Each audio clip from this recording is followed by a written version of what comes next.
Welcome to Solve This Murder. I'm your detective, Dani. And I'm your crime scene criminal and witnesses, Bill. This is part 5 of the actor's assassination. In part 4, we learned from Matthias a bit more about the prospective buyers of the theatre, including one mystery person. Dani also went through Chris Reffitt's phone and found old texts between him and Andrew Feist, and a hidden app that seemed to send his wife a message anytime he went to Andrew Feist's house. From Chris's phone, I sent a text asking Andrew Feist to call me ASAP, and that phone has just started ringing. Alright, let's do this. I'm alone. I'm in a quiet corner somewhere. I answer the phone, hold up to my ear.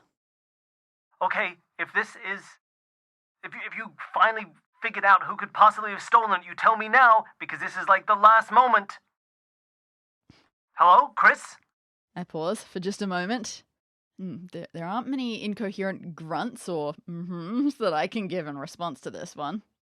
So, I instead pull out the old trick that R.L. Stine assures me works, and I whisper my response. I'm trying, you don't know anything else. No, I don't know anything else. What are you... Look, I know I haven't kept you up to date with this, and it's not your problem. I get it. Suffice to say, it's all gonna be over soon. I still don't know how any of this happened. I still don't know how you could let any of this happen. God, Chris. Well, what was I supposed to do differently? You should have deleted it. You said you deleted it years ago, and I trusted you. Look what's happened now. Well, I mean, working with technology like it was back then, it was so long ago. Who even knows how deleting it works on that anymore? I don't know how it happened. I don't know how you let them get a copy of it. But it's done with now. I know it's not technically your fault, but just... I don't want to talk to you about this. Look, I have to go. And his phone hangs up. You do notice that while the phone call was happening, you could clearly hear, you can hear these sorts of things, that he was in a car driving. Sure. All right. Again, more questions than answers there. It didn't give me any of the definitive answers that I want, except that apparently it's totally true. When you whisper, no one can tell who you are. I thought you were me for a second when I heard you. I thought, whoa, why am I talking to myself? It's just a classic. It's not even a Goosebumps thing, but it's some of the later ones, like the more Fear Street level ones. Someone gets a creepy phone call, and then invariably when they're telling their friend about it the next day, they say, I couldn't even tell if it was a man or a woman. They were speaking so quietly. All right, I'll try this out one day. We'll test it in the field. It's so hard to know what to get from that, except that he thinks that Chris just made a stupid mistake and isn't in anything in particular, that Chris had some peculiar information that someone got a hold of and is now using it for blackmail. I have no way of knowing how true that is. But he certainly doesn't seem to think that Chris is dead. He certainly doesn't seem to think that Chris was involved. So I guess it's good to know where his head's at. And he's driving. What can I do with that information except run to his house and break in while he might not be home? That's a terrible idea.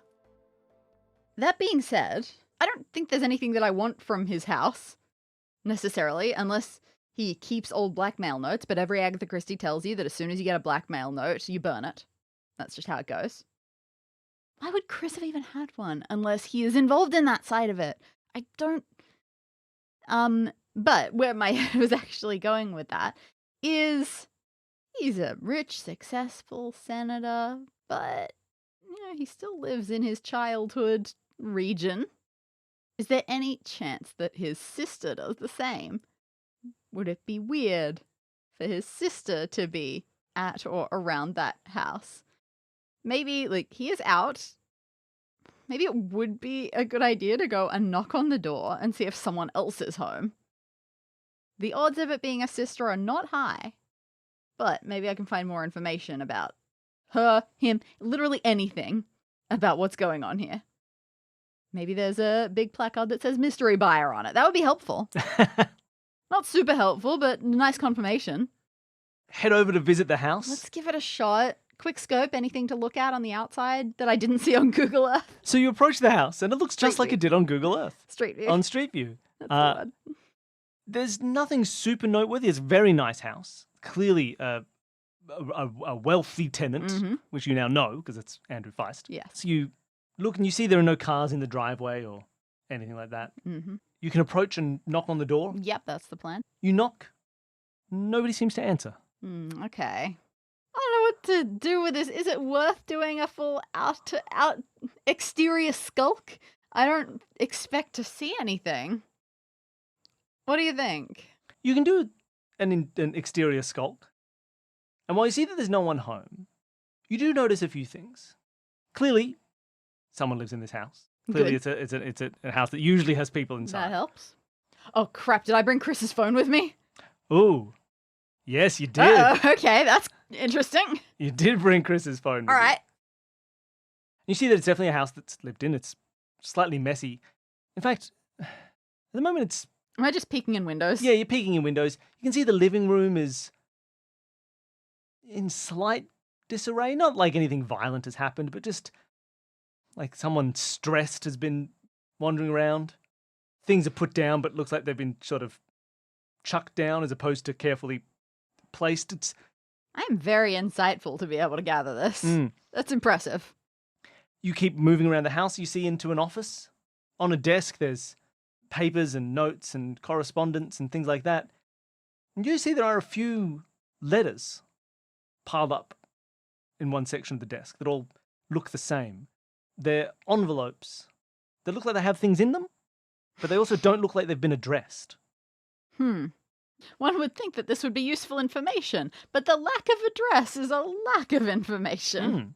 Believe it or not. And from outside, you can't really see if there's anything in these envelopes. Yeah. Oh, man, that's really frustrating. How many do I think it looks like? 10. Okay.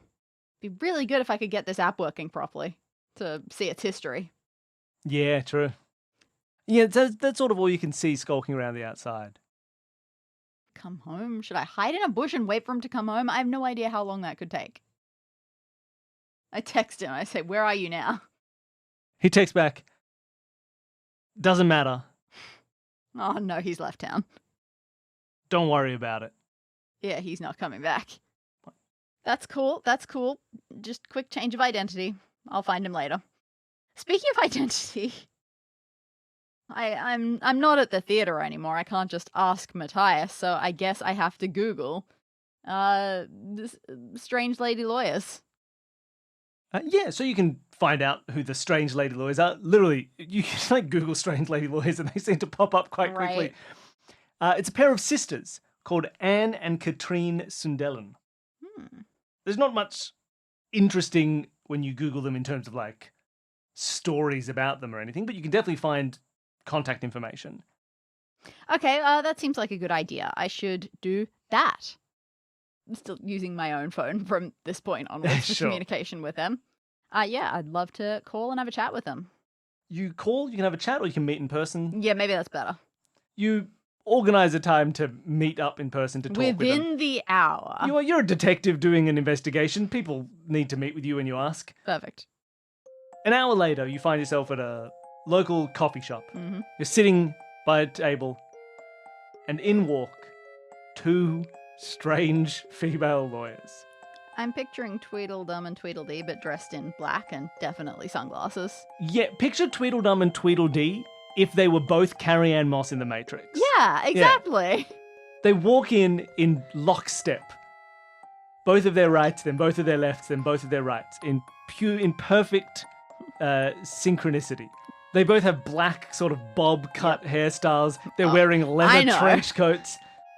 They arrive and they pull up chairs, both on the opposite side of the table from you, sitting right next to each other, shoulder to shoulder.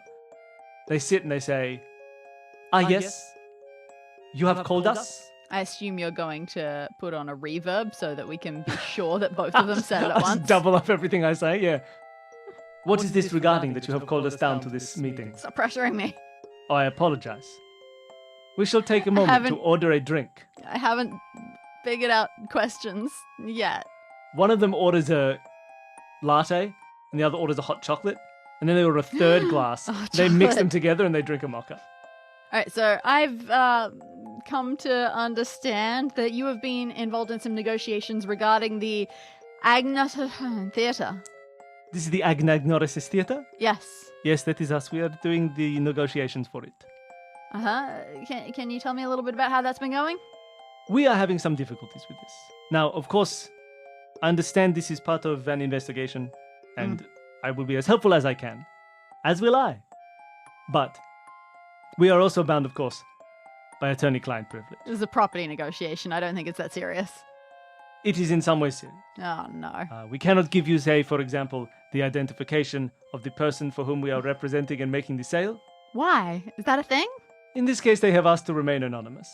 And I believe it is our legal right to retain that anonymity. I mean, right, yes. Responsibility? I'm not so sure. Perhaps. We shall judge this ourselves and come back at a later date. But yes, things have been difficult for the sale. We are all prepared to go through. Our buyer is not completely prepared to finalize the deal. This has become difficult for us. Is it a bank problem? It appears to be a financial problem. Well, that's a little bit different from a bank problem. It is. We have organized the sale, and we continually assume and are told that the money will be ready in place. The sale is going through. It is a 4.8-ish at the moment, we are hoping, for the sale of the theater. That is millions of dollars. Yeah, okay. 4.8 of the millions of the dollars. That's fair. Because I can hear, I detect a slight accent, and I know that commas and decimal places when it comes to money can vary country by country. This is true. It is $4.82. It is a cheap theater. But we had hoped to finalize, and there has been delay after delay, and we have tried, as we should, as professionals, to maintain this deal, but alas, it seems that soon it will fall through if this money could not be brought together. Is it a deadline or just a bad feeling that some people are losing faith? It is, I suppose, a deadline created by bad faith. The owner of the theatre wishes to finalize the deal, and if we cannot get the funds together before this date, he will go to a different buyer. We have told our client this, and it seems he does not want to move forward. Has there been anything in the prospective contracts about what's going to be done with the theatre? There are some agreements and allowances. Our client, we can say, our client wishes to keep the theatre operating in its current form. Right. He has great ties to the theatre and wishes it to be... Great ties to the theatre? It does indeed. Like this theatre or? Well, one of them, Anne, starts to talk and the other says, perhaps these details start to blur the line as to anonymity. This may be true. Thank you, my sister. Do not mention it. How are you enjoying our mocha? Yeah, whatever. All right. And what about, I hear that you were sort of referred onto this, or that you have someone else that you know who is faintly related to this. Chris, what's his name again? Reflet? Oh, you are talking about Chris Reffett. Mr. Reffett, while he may have been of help, we have not officially asked him or requested any help, nor do we recognize officially his involvement in the proceedings in any way. Well, I wouldn't expect so. Like, as far as I knew, he was just a friend of both sides. If he is a friend of Monsieur Snack Krog, that is unrelated to any official dealings that we have with him, of which there are none.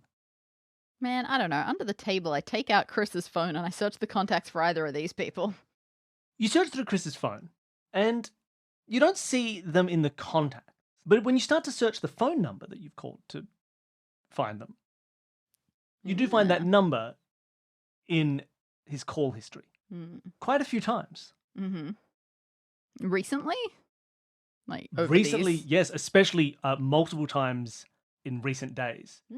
A lot of calls received from this number, and a couple, but not as many given to called to the number. Okay. Right, so you're just personal friends then. This, again, the phone was all under the table, but talking to them, response to what they just said. So you're just personal friends with Chris. They look at each other, and they're a bit confused as to what to say. They say, I believe attorney-client privilege prevents us from continuing to talk about Mr. Reffett. That's wild, unless he is the client. It appears that attorney-client privilege means we may have to leave this meeting. It was lovely for you to treat us to this mocha. Thank you so much. Right. I considered that, and yet... The two of them stand together in perfect unison. Yeah, go away, get out of here. You're paying. No, we are not. And they race out of the building. Great. As quick as they can. All synchronicity lost in a hurry to avoid paying for their drink. All right, so I don't know how to add that as a red string. A double red string between Chris and Mystery Buyer? Make it look more like an equal sign? Yeah, I considered that as a possibility earlier, but clearly not a relevant enough one to say out loud. It does certainly connect up the little triangle that I formed with Chris, Mystery Buyer, and Ransom, when I kept wondering what was Chris's part in the ransom. Alright, we're getting somewhere. We're getting things happening. We're getting shady dealings of Chris's. But how this gets converted to Chris being dead is still a curiosity. I'm finding out lots about this current selling, buying business. I wonder if Ferdinand Weisenhorn is of any interest. I don't think I want to follow any more selling of the theatre stuff right now. I think that's cool. I need to find out more about the murder. Also got to worry about the fact that Eliska would have just been sent a text saying, hey, your husband's just been to Feist's house. So I don't know what my plan is for that. Wait until she brings it up, probably. I've still got this stalker book. I haven't unnoticed the fact that it seems like it was a man making this. It said Mr. and Mr. in it. And so far, to my knowledge, we have only met one gay man so far. That being said, it's the theatre. So who can say? I don't just want to throw that in his face. We could also do... possibly... But I don't have a good timeline on when the gun could have been put there. I assume they don't clean behind the curtains in a theatre very often, so for all I know it could have been there for days. But I could be trying to search for a means of getting gun to there. Alright, it's always hard to know who to bring information to and who to ask questions to, because if you ask the most relevant, suspicious person, they can just lie to you and you learn nothing.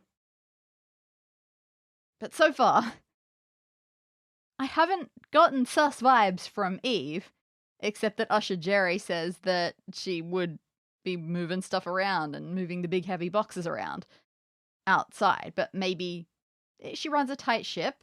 Maybe there's one that wasn't her, but she knows who it was who happened to be carting stuff up near the dress circle.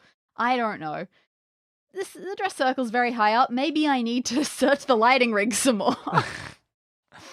You return to the theatre, and you walk in back through the main entrance. And as you do, you see Eliska is there. Oh, okay. Eliska is looking very confused. Cool. Before you arrive. Yep. I avoid eye contact. As you approach, she sees you walking in. Do you still have that notebook prominently displayed in your... Oh, yeah. In the corner of your pocket? Mm-hmm. Eliska sees you. And she looks you over a little and she walks over and says, Oh, how's the investigation going? Have you found anything interesting about the case so far? Oh, many things. Like, that's how cases go. Do you have any idea who would do a thing like this? Honestly, no. That's been the hardest part of all this. If I knew that part, it would be easy. Well, you know, people are crazy in the theatre. There's always weird fans and strange people. You know, I think perhaps someone had been following my husband for now that I think about it, for a few days. Is that he right? He's complained about getting strange love letters unrequited in the mail and things. Yikes. It's Yeah, you know, I asked Matthias or someone else about that, about whether there was a good strategy in place for fans coming to the theatre. Yes. Don't know if I got a satisfactory answer. Oh, it's always tough, you know.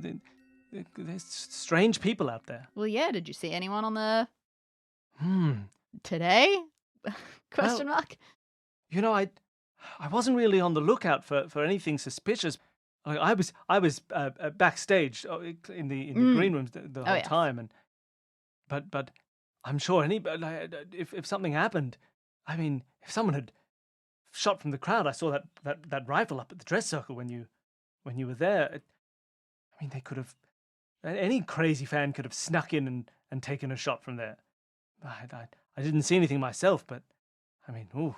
It's a pretty crazy kind of fan. Have you ever considered that maybe it was a crazy fan of Betsy's?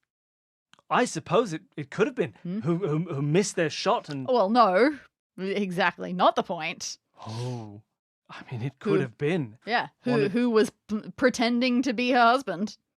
Pretending to be her husband? In the play. Oh, you're right. Yes. I mean, it could be some lunatic who wanted to. Yeah, these are the sorts of avenues we've got to explore. It's all over the place. It's all over the place in the theatre. It's not a big theatre, but there are a lot of people here. Got to follow up on everything. This could take years, I'm sorry to say. Yes, it could. Well, I mean, do your best with the investigation, I suppose. Walks away, sort of looking at her phone again, a bit thrown off. Thumbs up. But sorry, you wanted to talk to Eve? I don't know if I want to talk to Eve, but it feels like worth a shot.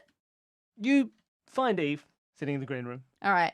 Eve, when it comes to, I know that when it comes to bumming into a theatre, you've been in this theatre the entire time, but when it comes to setting up a theatre for a production, yes, there's a lot of big, hefty things that need moving around all over the place. Of course.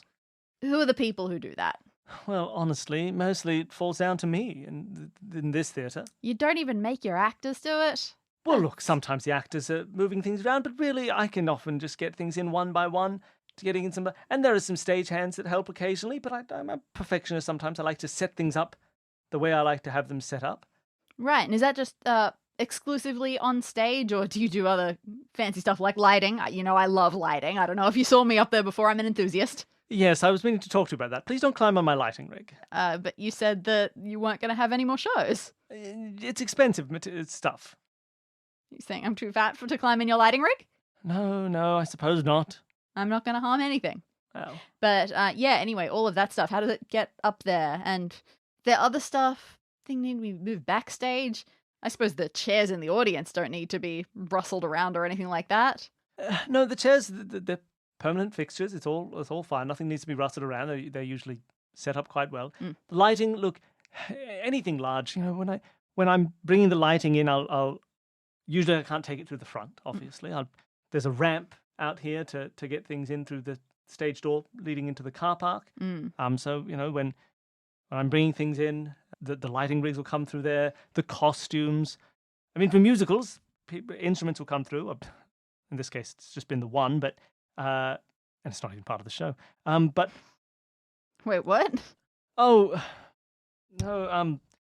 Yeah, you'll have to forgive me. I only got to see half of the show. Sorry. It's just a personal pet peeve of mine. There's a certain amount of space. We want to allocate it for things that take up the space that need to be here. Sure.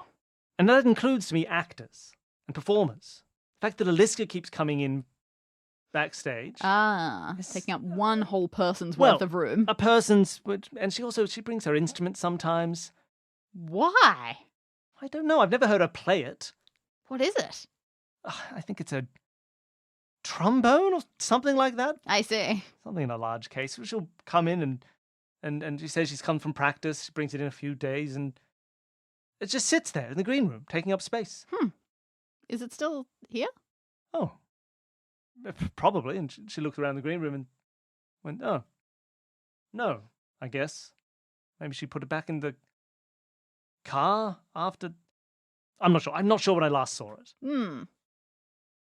I thought you were a woman who noticed everything. I try. I try my hardest. It's okay. Sorry, I'm still dealing with the loss of Chris. He was a talent, you know. I understand. Look, he worked well in the show, but he had a good creative mind. He could have been a director one day. Oh, is that right? I mean, look, Did he want to? I would think so. You upgrade from actor to director?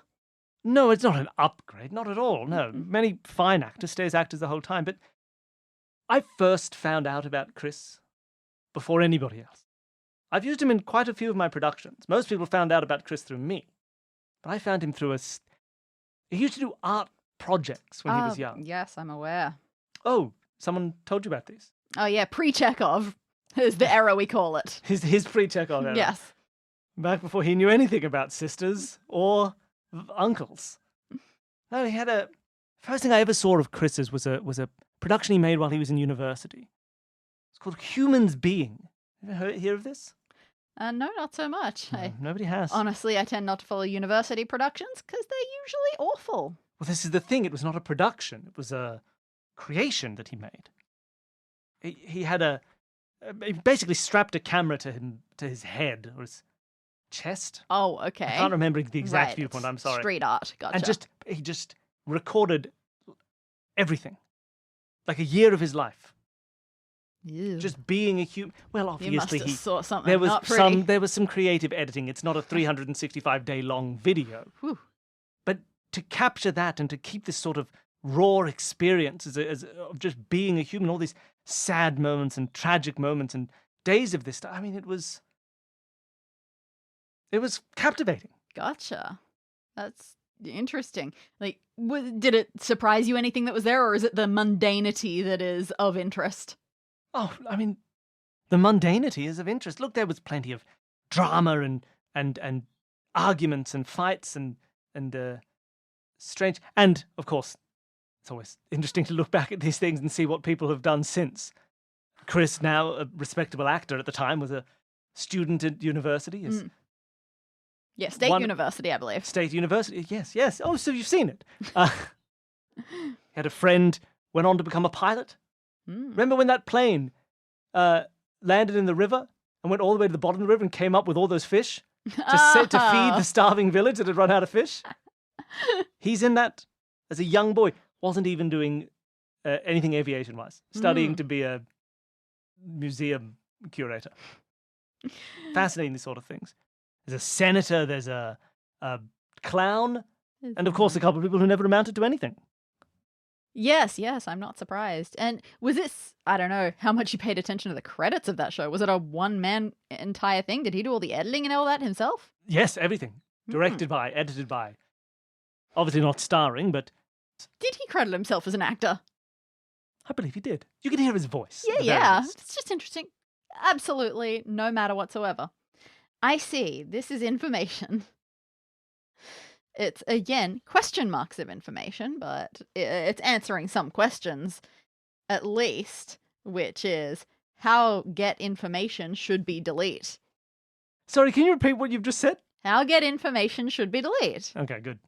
I think that's clear. I'm not repeating myself again. Yeah, sure. So, yeah, this is something. He recorded a lot of stuff. Something happened at university that was a big deal, and Chris got rid of it, but now has decided to make better use of it by using it as blackmail material. I have no idea what it is, but it is something. Is it at all... Man, how long did the actual recording end up being? Oh, the recordings. I've talked to Chris about it since. He still has the old recordings. 365 days worth of recordings. How much did you watch? Well, the finalized product is only a 4.5-hour movie. Oh, that's still very long. That hurts. I can get you a copy if you'd like. Might be a good way to remember him. That's a great idea. Let's have a remembrance party. You can get a copy of this. Yep. Yeah, 4.5 hours out of 365 days. That's an awful lot of cuts. I'm not going to notice anything of interest about omissions based on that, though. Not omissions, but you can watch through this student film. I'll try to tolerate it. You flick through, you skip over sections that aren't interesting. No, I don't. I'm doing my job. Fine, you watch the whole thing. Ugh. It opens. You see a man. No, I'm not going to go through the whole 4.5 hours. It's a lot of I mean, to be honest, you don't see as much of the draw that Eve apparently sees. Of course not. I It's a don't bunch of respect young people. University-aged people being university-aged people. There's a lot of parties. There's a lot of people getting drunk and having drama State at parties. University.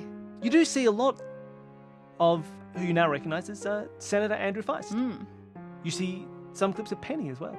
Oh, I know what Penny looks like. She's mentioned by name Hey. as Andrew's sister, 1 or 2 years younger. She turns up to some of the parties. Great. Is Aliska in the picture yet? No, not quite yet. Okay. In this Of all case. my Googling, I didn't find out when they got married. No. Looks like you can do some Googling. You can find out that he married a few years after this. Okay. He met her right near the end of his university career. All right. But you see Penny, you see Andrew, you see some other people and strange. You see a couple of boring interactions, a couple of interesting ones. One that does stand out to you is just, there's a whole section of Andrew Feist in tears. Ooh. He's crying and confiding in Chris Reffett because his partner, his girlfriend, had been cheating on him with another student called Charlie Sampson. And so there's a whole quite moving scene of him crying about this and getting angry and crying and getting sad and getting angry and then getting sad. And it's quite a nice. It sort of ends the first sort of act of the movie. Okay. And after that, it becomes a bit more odd and strange. And by the end of it, it's very just focused on Chris Reffett talking to himself in mirrors and getting a bit weird and meta with the whole thing. Yeah, he ruined it. But there's nothing in this finalized recording that you see that sort of, if you're looking for damning evidence of something, nothing notable. That's okay. Okay, throughout this, I don't know what creative decisions he made. Timestamps, date stamps, anything like that. Every time there's a day, it's marked with its exact date. Clearly, there are some days missing. Some days don't have any footage. There's whole months missing sometimes. Cut 365 times 24 hours. Yeah, down it's a few. to 4.5. So 525,600 divided by 60. Oh yeah. So it's clearly there are big things that haven't made the edit, but the ones that have are dated. All right. I have 3 possible paths that I can take here. Par them out.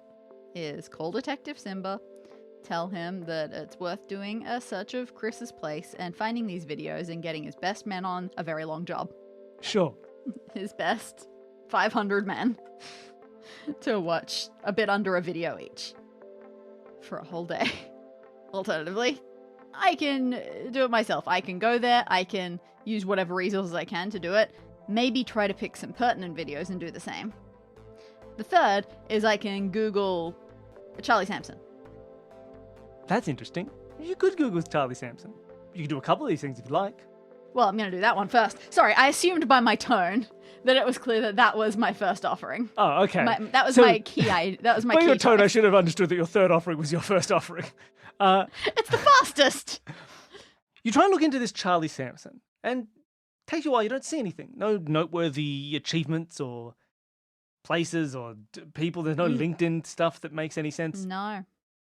But you do find one thing. Find an obituary. Yeah, this was kind of what I was expecting. Charlie Sampson went missing sometime in April of the appropriate year. Helpful. Thank you. So April, the same year that all of this was being made, Charlie Sampson went missing, and nobody ever found them. And that's the last thing you can find about Charlie Sampson. Yeah, this doesn't bode well when you connect it to blackmail stuff, does it? Solve This Murder is created by Bill Sunderland and Dani Siller as part of the Consume This Media network. To find out more about all of our shows, you can head to consumethismedia.com. A special thank you to Jared, Devon and Whit from the podcast Advanced Sagebrush and Shootouts for creating our theme music. And thanks to all of you for listening.